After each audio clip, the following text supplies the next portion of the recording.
नमस्कार, मी मंदार जोशी. तारांगणमध्ये आपलं खूप खूप स्वागत. रसिको, तुम्ही बघताय माझ्याबरोबर आहेत आत्ता प्रसिद्ध अभिनेत्री वर्षा उसगावकरजी. वर्षाजी, तुमचं तारांगणमध्ये खूप स्वागत. दरवेळी आपण तुमचे चित्रपट किंवा मालिकांच्या निमित्ताने बोलत असतो. आज थोडं वेगळं प्रयोजन आहे आणि मी सर्वप्रथम तुमचं अभिनंदन करतो, कारण 7 तारखेला जी होऊ घातलेली निवडणूक आहे अखिल भारतीय मराठी चित्रपट महामंडळाची, त्याच्यात तुम्ही चित्रकर्मी पॅनलतर्फे बिनविरोध ऑलरेडी निवडून आलात आणि तुमच्या पॅनलसाठी आता तुमचं सगळी तयारी सुरू आहे. मुळात बिनविरोध निवडून येणं, त्याचा आनंद सांगा आणि पुढं तुम्हाला काय करायचं आहे तुमच्या पॅनलतर्फे, म्हणजे जे आपले मतदार आहेत किंवा प्रेक्षकही आहेत त्यांनाही समजेल की तुमच्या मनात कोणकोणत्या योजना आहेत. नमस्कार, मी वर्षा उसगावकर आणि अखिल भारतीय चित्रपट महामंडळ निवडणूक 2026 एकदाची लागली आहे आणि ॲट लास्ट आणि तो क्षण भाग्याचा आलेला आहे. याचा अतिशय आनंद आहे सगळ्यात आधी. आणि अर्थात मी अभिनेत्री म्हणून अभिनेत्री गटातून उमेदवार म्हणून फॉर्म भरला होता आणि मी उभी राहिले होते निवडणुकीकरता. निवडणुकीला मी घाबरत नाही, कारण मी एका राजकारण्याची मुलगी आहे. बरोबर. त्याच्यात जिंकणं हरणं हे असतंच. 2016मध्ये मी सगळ्यांच्या आशीर्वादाने, सभासदांच्या शुभेच्छांमुळे निवडून आले. अगदी निवडणूक लढवली मी त्यावेळेला आणि यावेळेलाही तेच इच्छा मनात धरून मी, कारण सगळ्यांनी मला खूप जोर धरला, सगळ्या सभासदांनी, की वर्षाताई तुम्ही उभं राहिलंच पाहिजे, आम्हाला हव्या आहात तुम्ही उभे राहिलेलं, म्हणून मी उभी राहिले. आणि त्यामुळे मला वाटतं ईश्वराची इच्छा, ते पेशवे म्हणत होते तसं, ही श्रींची इच्छा, त्यामुळे त्यांची इच्छा होती सगळ्यात आधी. आणि कसं काय सगळं घडलं आणि मी बिनविरोध निवडून आले, ही सगळे सभासदांचीच कृपा आहे असं मी म्हणेन. कारण त्यांनी मला त्यांच्या शुभेच्छा दिल्या आहेत आणि त्यांचा जो हा विश्वास आहे तो मी खोटा ठरवणार नाही कधीच. आणि जबाबदारी कुठलीही घ्यायला तेव्हाही मी तयार होते. 10 वर्षांपासून मी जोडले गेले आहे. सतीश रणदेवे यांनी मला खरं म्हणजे या आपल्या फिल्म इंडस्ट्रीच्या राजकारणात आणलं आणि त्यांची मी खूप ऋणी आहे. कारण त्यांनी जर आणलं नसतं तर इतकी वर्ष आपण जे अभिनेत्री म्हणून काम केलं, आपल्या अनुभवाचा जो उपयोग आहे तो एक खारीचा वाटा मी उचलला. तर याच्या पुढेही आता कसं आहे, योजना ज्या असतात त्या मुख्य म्हणजे जो कार्यभार आहे रोजचा दैनंदिन व्यवहार व्यवस्थित चालला पाहिजे. आणि मुख्य म्हणजे सगळ्यांना माझी ही विनंती आहे की मी जरी बिनविरोध निवडून आले तरी आमच्या चित्रकर्मी पॅनलमधून 14 उमेदवार उभे आहेत. तर सगळ्यात आधी त्यांना तुम्ही विजयी करा, ही मी तुमच्याशी कळकळीची विनंती करते. कारण ही निवडणूक जी असते ती तुम्हाला संधी असते आपलं भलं करण्याची. आपले जे उमेदवार आहेत आवडीचे त्यांना निवडून देण्याची. आणि त्यामुळे तुमचा जर आशीर्वाद लाभला आणि पॅनल निवडून आलं तर त्याच्यापेक्षा म्हणजे काय म्हणतो आपण, दुग्ध शर्करा योग होईल खऱ्या अर्थाने. आणि खऱ्या अर्थाने मला आनंद होईल. हे सर्वप्रथम त्यांचा आशीर्वाद मिळावा यासाठी 3-4 कोणत्या गोष्टी आहेत की जो बदल तातडीने महामंडळाच्या कामकाजात व्हावा असं तुम्हाला वाटतं? मला असं वाटतं की सर्वसाधारण जे आपले सभासद जे आहेत त्यांना एक तर त्यांची मेंबरशिप, त्यांना मतदानाला पात्र ठरवता. बरेच असे मतदार आहेत जे इच्छुक आहेत मत द्यायला, पण त्यांची मेंबरशिप जी आहे ती वोटर लिस्टमध्ये त्यांचं नाव नाही आहे. आपले एवढे सगळे मेंबर्स आहेत, ते फक्त संख्याच वाढवण्यासाठी का, त्यांना योगदान द्यायला नको का वेळ आली की? तर त्यांना फार असं वाटतं की वंचित राहिलो आम्ही मतदानापासून. तर सगळ्यात आधी ते काम महत्त्वाचं आहे असं मला वाटतं की त्यांचा अंतर्भाव याच्यामध्ये करून घेणं अतिशय महत्त्वाचं आहे. दुसरं म्हणजे आपल्या महामंडळाचा निधी वाढवला पाहिजे असं मला वाटतं, जेणेकरून चांगली कामं सभासदांच्या उपयोगाची होऊ शकतील. कारण निधीच जर नसेल तर आपण कसं करणार हे सगळं? आपल्या ऑफिसेस झालेले आहेत सगळीकडे देवाच्या कृपेने आणि सगळ्या सभासदांच्या जे त्यांनी निधी त्यांच्यामुळेच तो जमा झाला ना, त्यांचेच पैसे आहेत ते.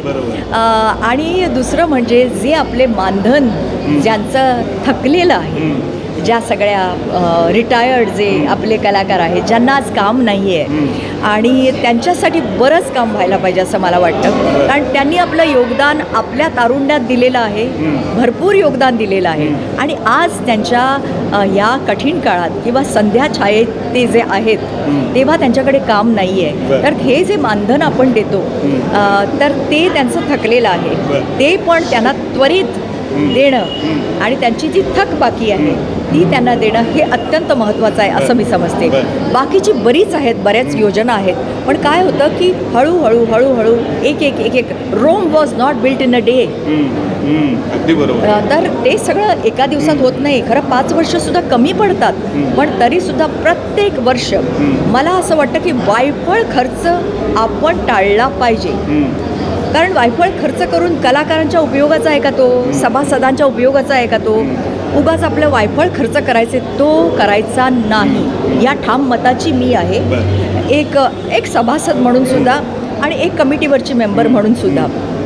तर आपल्याला जर देवाने ही संधी दिली आहे तर त्याचं आपण सोनं केलं पाहिजे आणि ते करायचा मी प्रयत्न करेन. आणि आता तुम्ही बिनविरोध तर निवडून आलेलाच आहात, पण आमच्या कानावर चर्चा अशी येते की आत्तापर्यंत महामंडळाचा जर आपण इतिहास बघितला, महिला अध्यक्षपद आपल्याकडे पाहायला मिळालं नाही आणि अनेकांची इच्छा आहे की तो मान तो सन्मान तुम्हाला मिळावा. याकडे कसं बघता तुम्ही? याकडे मी सकारात्मकच दृष्टीने बघते आहे.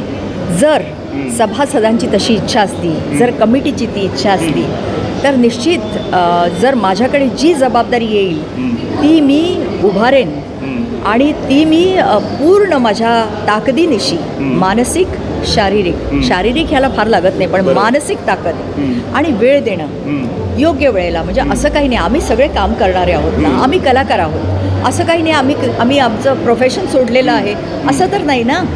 पण ते करून सुद्धा मला शक्यतो वेळ द्यायचा आहे, शक्यतो नाही पूर्ण वेळ द्यायचा आहे. जेव्हा जेव्हा माझी गरज पडेल तेव्हा मी तिथं असायला पाहिजे. कोल्हापूर असेल, पुणे असेल, मुंबई असेल, सोलापूर असेल, नाशिक असेल, तिथे सुद्धा आपले सभासद आहेत, विदर्भ आहे. तर तिथे सगळीकडे मला पोचायचं आहे आणि जर अशी इच्छा असेल तर तीही श्रींचीच इच्छा आहे आणि सभासदांची इच्छा आहे आणि कमिटीची इच्छा असं मी समजेन. आणि तुम्ही खूप एक बिझी ॲक्ट्रेस आहात, नाटक, सिनेमा, वेबसिरीज सर्व याच्यात तुम्ही काम करता. हो, सगळीकडे. भविष्यात वेळ किती द्याल तुम्ही ह्या सगळ्या कामासाठी? हो, मला असं वाटतं की काम हे केलंच पाहिजे. कारण कर्म करणं आपण काय आहोत हे पॅशन आहे ना माझं, हे प्रेम आहे माझं. सगळेच हे जे सभासद आहेत ते त्या विभागात कार्यरत आहेत ना. कुणी बॅकस्टेज म्हणजे असतं, म्हणजे जे आपल्याला दिसत नाहीत, पण ती टीम सिनेमा कसा तयार होतो, एखादी TV सिरियल कशी तयार होते, सगळ्या डिपार्टमेंटचे लोक काम करतात आणि त्यांनी जर काही काम न करता नुसते ते मंडळात राहिले तर तसं होणार का? तसं निश्चित नाही होणार. त्यामुळे माझं काम करायचंच आहे. ती मनीषा आहेच आणि मला नॅशनल अवॉर्ड जिंकायचं आहे, ही माझी मनीषा आहे. तर हे सगळं मी करणार आहे. आणि त्याही बरोबर आता व्ही शांतारामांसारख्या मोठ्या हस्तीनी हे मंडळ स्थापन केलं. त्यांनी हे करत असतानाच मोठी कार्य केली ना. बरोबर. त्यांनी सभासदांचं कल्याण पण केलं आणि त्याचबरोबर मोठे सिनेमा पण निर्मिती केली की नाही. मग तसंच माझी मनीषा आहे की मी चांगल्या चित्रपटात काम करीन, चांगल्या TV सिरियल्समध्ये काम करीन, मी स्टेजवर काम करीन. माझा जो वावर आहे तो सगळ्या माध्यमांमध्ये असला पाहिजे, त्याचा ह्याला उपयोग होईल. अर्थात उपयोग झाला पाहिजे. शेवटचे 2 छोटे प्रश्न विचारतो आणि थांबतो. गेल्या 5-6 दिवसातल्या घडामोडी बघता एकदम राजकारण यात शिरल्यासारखं वाटतं. या निवडणुकीत तुम्ही या सगळ्यांवर किती लक्ष ठेवून आहात या घडामोडी? काय आहे, सगळे आपले सभासदच आहेत. बरोबर. राजकारण कसं आहे, थोड्याफार प्रमाणात होतं ना, सगळीकडेच होतं. त्याला काय मनुष्य स्वभाव आहे. भांड्याला भांडं लागतं, कधी गैरसमज होतात आणि जेव्हा समोरासमोर माणसं येतात ते गैरसमज मिटवतात, त्यातून आपल्याला पुढची वाटचाल दिसते. त्यामुळे अशी भांडणं न करता आपण मंडळासाठी काय भलं आहे ते आपण केलं पाहिजे आणि कुणालाच दोष न देता आपलं पुढचं कार्य केलं पाहिजे असं मला वाटतं. आणि ठीक आहे, झालं गेलं, गंगेला मिळालं. पुन्हा काम करा. हो, विसरून जा, कारण सगळे आपले सभासदच आहेत. मीही सभासद आहे प्रत्येकात दोष असतात, गुण असतात, पण आपण गुणांकडे बघितलं पाहिजे. आपले जे प्लस पॉईंट्स आहेत त्याच्याकडे बघितलं पाहिजे.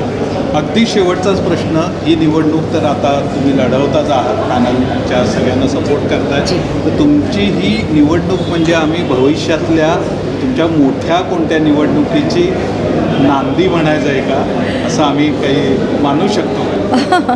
ते काही सांगता येत नाही बुवा. पण इच्छा आहे का तुम्हाला लार्जर स्केलवर काम करण्याची, राजकारणात जाऊ? अजून तरी सध्या तसा काही विचार केलेला नाही मी. बऱ्याच वेळेला भूतकाळात अशा प्रकारच्या माझ्या संधी आल्या ऑफर्स असतील, सध्या आल्या. आणि माझे स्वतः वडील जे होते ते मंत्री होते गोवा राज्याचे, म्हणजे गोवा राज्य नव्हतं तेव्हा, युनियन टेरिटरी होती. ते तेव्हा कॅबिनेट मिनिस्टर होते, पण तेव्हा माझं बालवय होतं, तेव्हा मला काही कळत नव्हतं. पण मी राजकारण अगदी जवळून पाहिलेलं आहे, म्हणजे अगदी बालपणापासून. त्यामुळे बघू भविष्याची काय, आगे भी जाने ना तू, पीछे भी जाने ना तू, जो भी है बस यही एक पल है. अगदी मोजकं पण तुम्ही नेमकं बोललेलं आहेत वर्षाची. तर मी तुम्हाला खूप शुभेच्छा देतो या निवडणुकीसाठी, आणि आपण पुन्हा भेटू, पुन्हा बोलू. नक्कीच. धन्यवाद. आणि सगळ्यांना शुभेच्छा, सर्व उमेदवारांना, आणि चित्रकर्मी पॅनलला बहुमताने निवडून द्या, ही माझी तुम्हा सर्वांना विनंती आहे. धन्यवाद.